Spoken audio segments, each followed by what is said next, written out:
यार आप देख रहे हैं खबर फास्ट और मैं हूं आपके साथ शमशेर सिंह। बुलेटिन की शुरुआत करेंगे बड़ी खबर के साथ। यूक्रेन रूस के बीच विवाद से जुड़ी अहम जानकारी।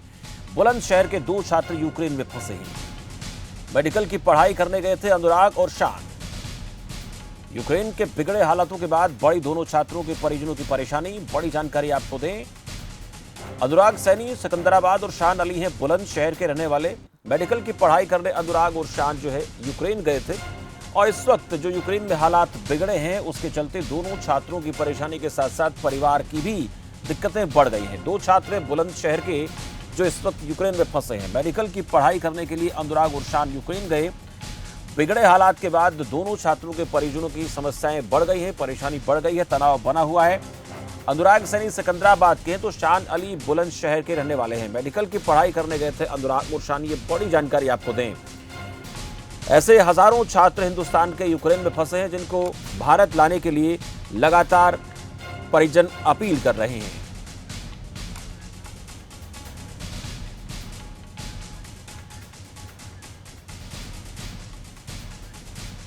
धनेश्वर सैनी इस वक्त हमारे साथ जुड़े हैं जो अनुराग के चाचा हैं। अनुराग, आपको बता दें, हम लगातार आपको बता रहे हैं कि इस वक्त यूक्रेन में फंसे हैं, मेडिकल की पढ़ाई करने गए थे और अनुराग के चाचा का इस वक्त हम क्या कहना है वो जरा आप लोगों तक लेकर आ रहे हैं। धनेश्वर जी, बहुत स्वागत है आपका खबर फास्ट पर। जी धन्यवाद जी। धनेश्वर जी, आपसे समझना चाहूंगा, जानूंगा आपसे कि इस वक्त अनुराग के बारे में क्या जानकारी आप लोगों के पास है और उनसे किस तरह से आप लोग बातचीत कर पा रहे हैं, इस वक्त किस तरह की स्थिति से गुजर रहे हैं और आप लोगों की क्या परेशानी इस वक्त है। इस समय पूरा ही परिवार बड़े ही तनाव में है जी और काफी प्रयास कर रहे हैं हम बच्चे को वहाँ से निकालने का।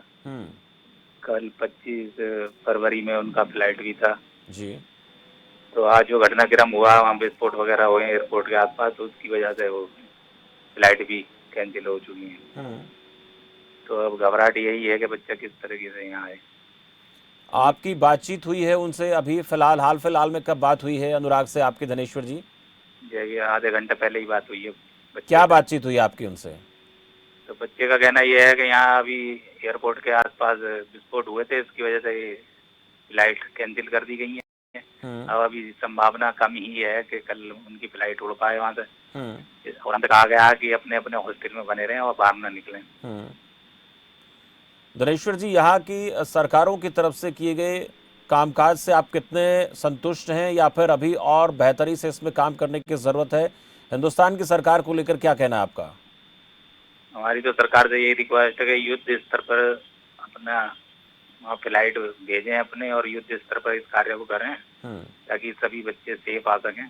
क्योंकि बड़ी मात्रा में वहाँ बच्चे हैं, लगभग 18 से 20 हजार बच्चे वहाँ मेडिकल की पढ़ाई कर रहे हैं।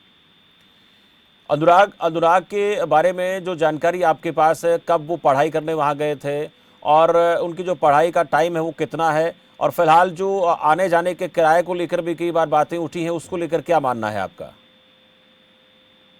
ये अनुराग सैनी 2018 में उन्होंने एडमिशन लिया और अभी तक 4 साल उन्हें हो गई हैं जी। अभी 2 साल बकाया है उनकी।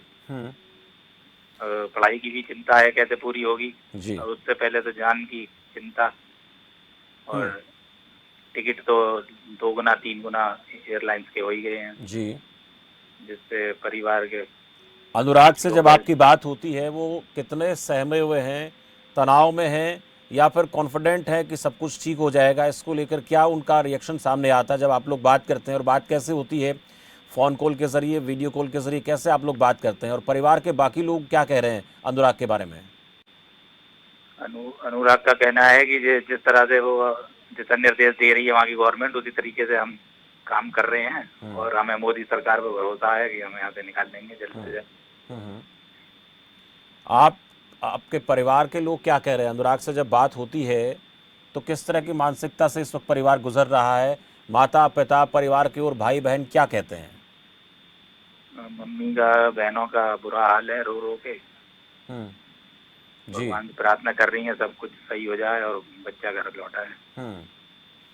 चलिए, बहुत शुक्रिया हमारे साथ बातचीत के। धनेश्वर सैनी अनुराग के चाचा हमसे बातचीत कर रहे थे। उनका यह कहना था कि जल्द से भारत वो लौटें, हमें भारत सरकार पर पूरा भरोसा है, लेकिन इस वक्त परिवार की जो स्थिति है वो बहुत बेहतर नहीं है, तनाव में सब लोग हैं। बुलंदशहर के 2 छात्र यूक्रेन में फंसे हैं।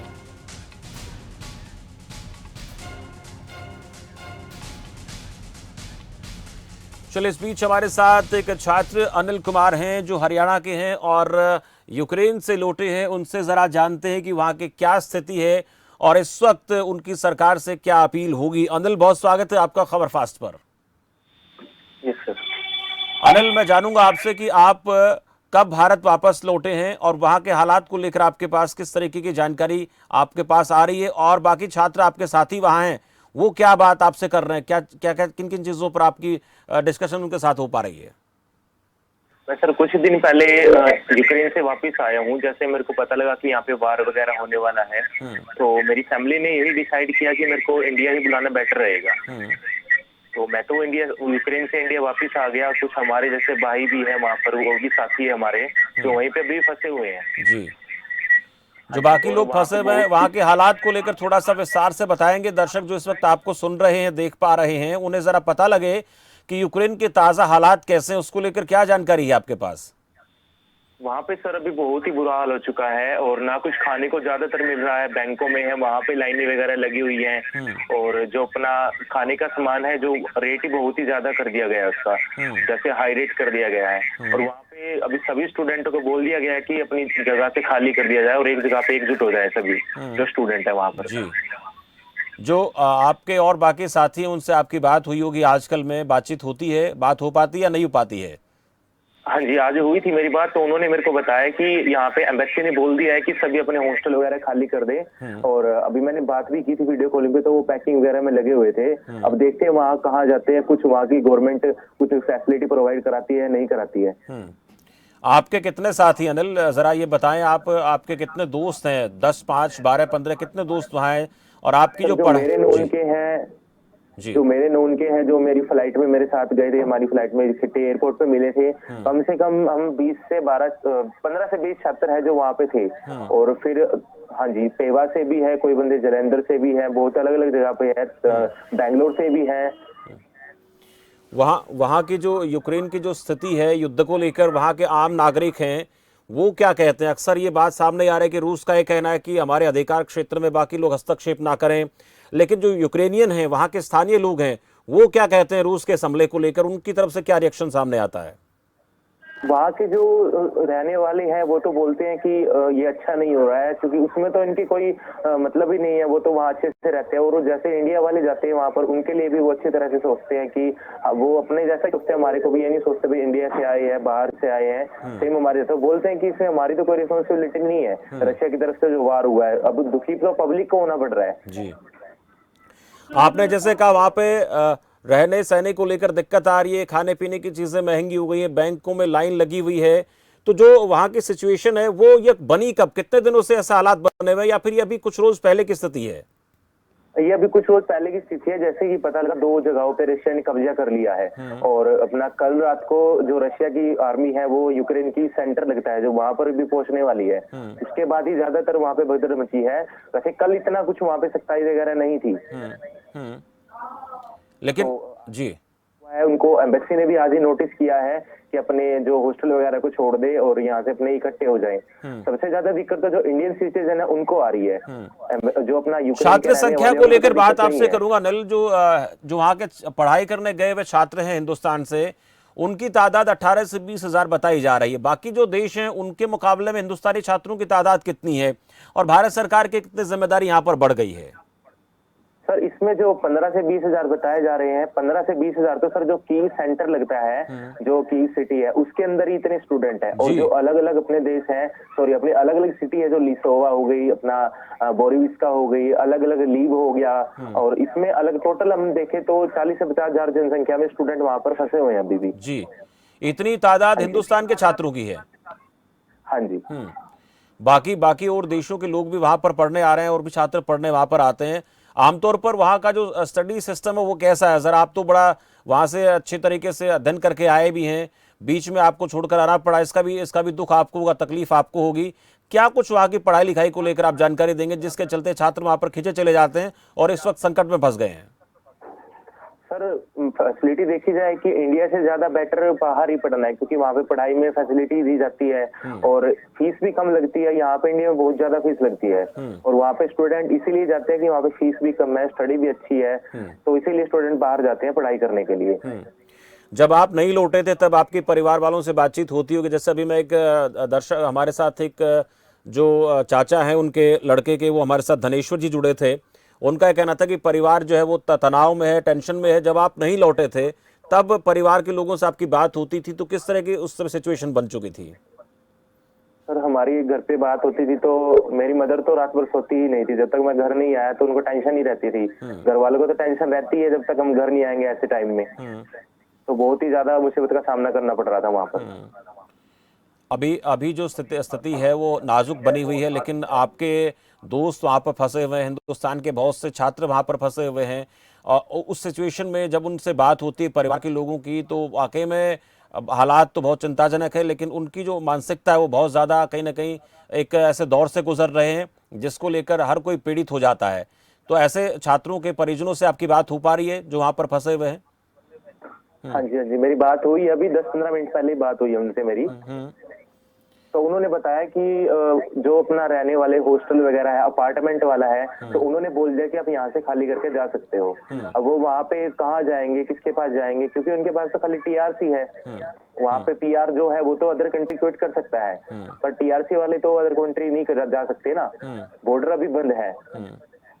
इसकी वजह से बहुत ही ज्यादा दिक्कत आ रही है स्टूडेंटों को। नहीं, उन लोगों से भी आपकी बात होती है जिनके बच्चे अभी वहाँ फंसे हुए हैं? उनके परिवार वालों से आपकी बात हो पा रही है? हाँ जी सर, हुई थी मेरी। उन्होंने पूछा था कि कैसे मैं आया, क्या कुछ रहा, तो उन्होंने को मैंने बता दिया था कि मेरी टिकट हुई थी और टिकट होने के बाद मैं इंडिया आया, तो मेरे को ज्यादातर दिक्कत नहीं आई। उस टाइम इतना नहीं था, अब ज्यादा हो रहा है। तो अब तो एयरपोर्ट भी बंद कर दिया है कीव और विस्का का। एयरपोर्ट पे से कल भी आज फ्लाइट वापस आई है वहां से, ऐसे ही उनको स्टूडेंट को भेजा नहीं गया वापस। लेकिन इस वक्त जो स्थिति बनी हुई है वो है तो चिंताजनक। लोग इस तरह की बातें भी कर रहे हैं कि कहीं थर्ड वर्ल्ड वॉर का एक कारण न बन जाए। ये कितना चिंताजनक होगा दुनिया के लिए अगर ऐसे हालात बनते हैं तो, और खासकर उन बच्चों के लिए, उन पढ़ने वाले छात्रों के लिए जो अच्छी पढ़ाई के लिए दुनिया के किसी भी देश में जाकर, किसी मुल्क में जाकर पढ़ाई करते हैं, उनके लिए तो बहुत स्थिति खराब हो जाएगी। हाँ जी सर, बहुत ही ज्यादा दिक्कत आई हुई है। सबसे ज्यादा दिक्कत स्टूडेंट को आई हुई है। ना तो वहाँ पे खाने के लिए है कुछ भी, सुबह खा लेते तो शाम को पता नहीं खाएंगे या नहीं खाएंगे। बहुत ज्यादा दिक्कत आ रही है स्टूडेंटों को। वहाँ के सिटीजन उनको तो पता है रास्ता कहाँ का है। और मेन दिक्कत सर ये है कि लैंग्वेज की सबसे ज्यादा प्रॉब्लम है वहाँ पर, क्योंकि रशियन लैंग्वेज और यूक्रेनियन लैंग्वेज बोली जाती है और स्टूडेंट जो नया जाता है उनको इंग्लिश ही आती है बस। सरकार से किस तरह की अपील आप लोग कर रहे हैं? किस तरह की बात आप चाहते हैं कि, क्योंकि ये तो दो देशों के बीच का मामला हो गया। भारतीय दूतावास की बात हम कर लेते हैं, यूक्रेनी दूतावास की बात हम करें, क्या इन के बीच एक कोऑर्डिनेशन होना चाहिए? और खासकर क्या रूस को लेकर भी बात हो रही है कि भारत को वहां से किस तरह से अपने आप को प्रेजेंट करना चाहिए? सर मैं इंडियन सरकार से तो यही बात करना चाहूंगा कि पहले तो जो अपनी फ्लाइटें हैं उसका इन्होंने प्राइस बहुत ही ज्यादा हाई कर दिया है, डबल से ट्रिपल कर दिया है। क्योंकि जब अब अगर यूक्रेन हम जाते हैं या फिर इस टाइम पे हम पहले जाते हैं आते हैं, तो उस टाइम पे फ्लाइटें होती थी 32,000 रुपए की, 30,000 रुपए की। और अब उस टाइम पे जो जहाज है वो खाली आते थे, फ्लाइट में ज्यादा मेंबर नहीं होते थे इंडिया के। मान लो आप 15 से 20 मेंबर होते थे। और अब तो जो प्रॉपरली 300-250 मेंबर आ रहे हैं, तो इन्होंने टिकट का रेट भी बहुत ही ज्यादा हाई कर दिया है। अब देखा जाए तो 32,000 की टिकट से इन्होंने 80,000 रुपए, लाख रुपए ऐसे इन्होंने प्राइस कर रखा है। मैंने आज मॉर्निंग में भी चेक किया था, तो आज 86,000 रुपए समथिंग की टिकट दिखा रहा था। तो मेरी गवर्नमेंट से यही अपील है कि फ्री में नहीं ला सकते तो जायज रेट रखा जाए टिकट का, ताकि बच्चे आ सके वहां से। क्योंकि सबसे ज्यादा मेन प्रॉब्लम फाइनेंशियल की है। बहुत अहम बात आप कर रहे हैं अनिल कि बहुत ज्यादा दिक्कत उन छात्रों को इसलिए आ रही है कि उनको किराया ज्यादा देना पड़ रहा है। बहुत शुक्रिया अनिल हमसे बातचीत के लिए। अनिल ने अपना यहाँ तक वापस पहुंचने तक का पूरा जो जानकारी थी खबर फास्ट के माध्यम से साझा की है, और ये भी बताया है कि जो भारत के छात्र वहाँ पर फंसे हुए हैं उनको लाने की कोशिश की जानी चाहिए। किराया ज़्यादा है फ्लाइट का, उनको किराया ज़्यादा होने की चिंता है, वो कम होना चाहिए। और साथ साथ ये भी उन्होंने कहा है कि वहाँ की स्थिति बहुत चिंताजनक है, खासकर छात्रों के लिए। उनको खाने पीने की दिक्कत आ रही है, रहने की भी समस्याओं का सामना छात्रों को करना पड़ रहा है। इसको लेकर सरकार को अपने स्तर पर कोशिश करनी चाहिए। ये अनिल हरियाणा के छात्र जो यूक्रेन से हाल ही में लौटे हैं। फिलहाल वक्त एक ब्रेक का उछला है, ब्रेक के बाद जल्द हाजिर होते हैं। आप देख रहे हैं खबर फास्ट, तेज खबर।